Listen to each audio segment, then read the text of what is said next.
निम्नांकित टिप्पणी लिखिए। पंथनिरपेक्ष राज्य, भारत में धर्मनिरपेक्षता, लोकतांत्रिक गणराज्य, सामाजिक आर्थिक राजनीतिक राज्य, विचार अभिव्यक्ति विश्वास धर्म उपासना की स्वतंत्रता, आर्थिक न्याय, प्रतिष्ठा और अवसर की समता, बंधुत्व, राष्ट्र की एकता और अखंडता। तो आइए सबसे पहले हम लोग किस पर फोकस करेंगे? पंथ निरपेक्ष राज्य पर। इस पर फोकस करेंगे, पंथ निरपेक्ष राज्य। भारत में अनेक धार्मिक मत और धर्मावलंबियों की विविधता को देखते हुए, तो जाहिर सी बात है हमारे भारत में क्या एक धार्मिक वाले लोग हैं? नहीं है, कई धार्मिक मानने वाले लोग हैं और कई तरह के धर्म हैं।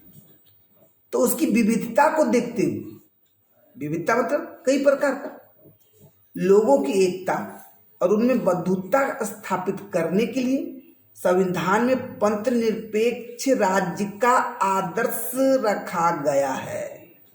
याद रखिए, पंथ निरपेक्ष राज्य क्यों रखा गया है?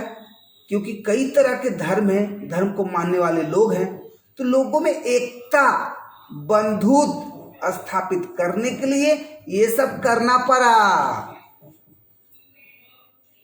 ये बताइए कि अगर कालांतर में आप चले जाओगे तो क्या धर्म का नाम का कुछ था? धर्म नाम का कुछ शब्द था? नहीं था। लेकिन सोच लो कि आखिर बनाने वाले ने आखिर इसको क्यों बनाया? धर्म धर्म धर्म, तो कहीं ना कहीं लोगों के बीच में एकता बनाने के लिए, बंधुत्व को बनाने के लिए, भाईचारा बनाने के लिए। बोलो जी, है या नहीं? तो जब हमारा संविधान बनाया गया तो यहाँ पर पंथ निरपेक्ष भी जोड़ दिया गया। क्यों? क्योंकि लोग धर्म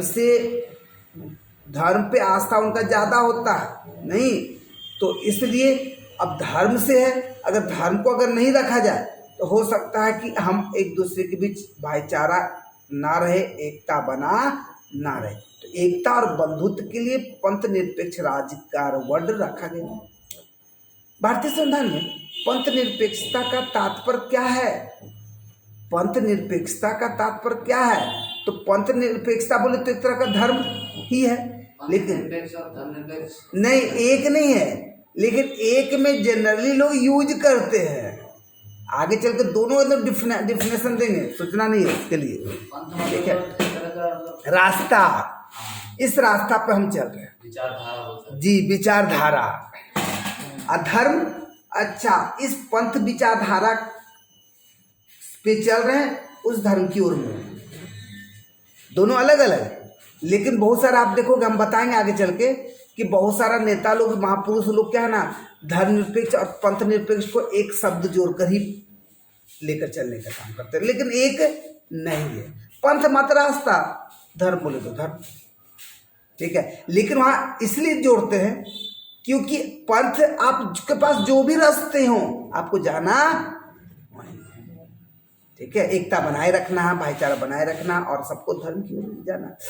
तो कहा जा रहा है कि भारतीय संविधान में पंथ निरपेक्षता का तात्पर्य है कि राज्य सभी मतों की समान रूप में रक्षा करेगा।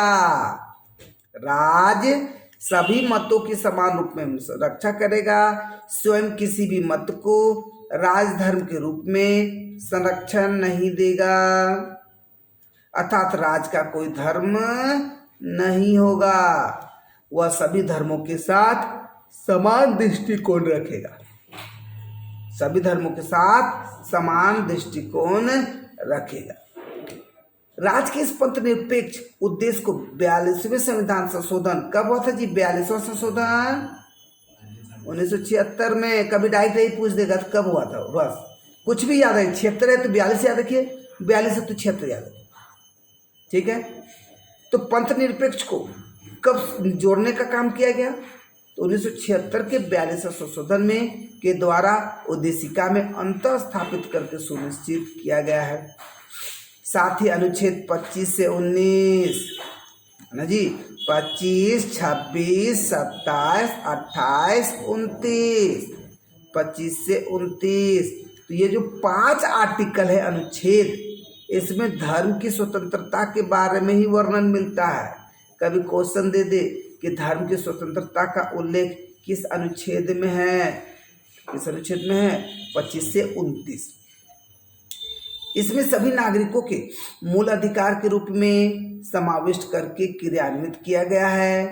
यह अधिकार प्रत्येक व्यक्ति को अपने धर्म का पालन करने, ये अधिकार प्रत्येक व्यक्ति को अपने धर्म का पालन करने, आचरण करने, प्रचार करने का अधिकार देते हैं, ठीक है।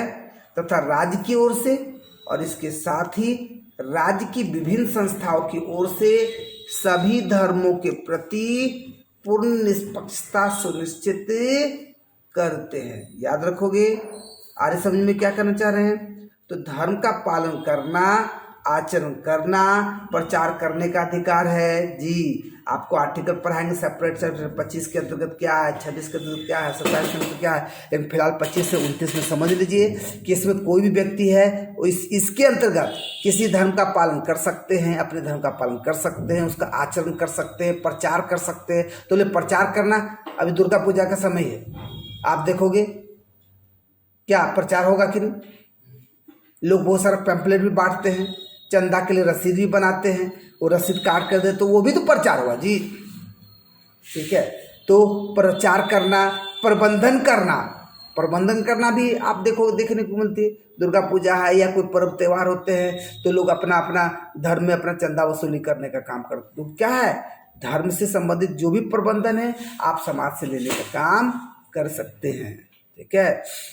अब आप देखोगे कि राज्य की ओर से, इसके साथ ही राज्य की विभिन्न संस्थाओं की ओर से सभी धर्मों के प्रति पूर्ण निष्पक्षता सुनिश्चित करते हैं।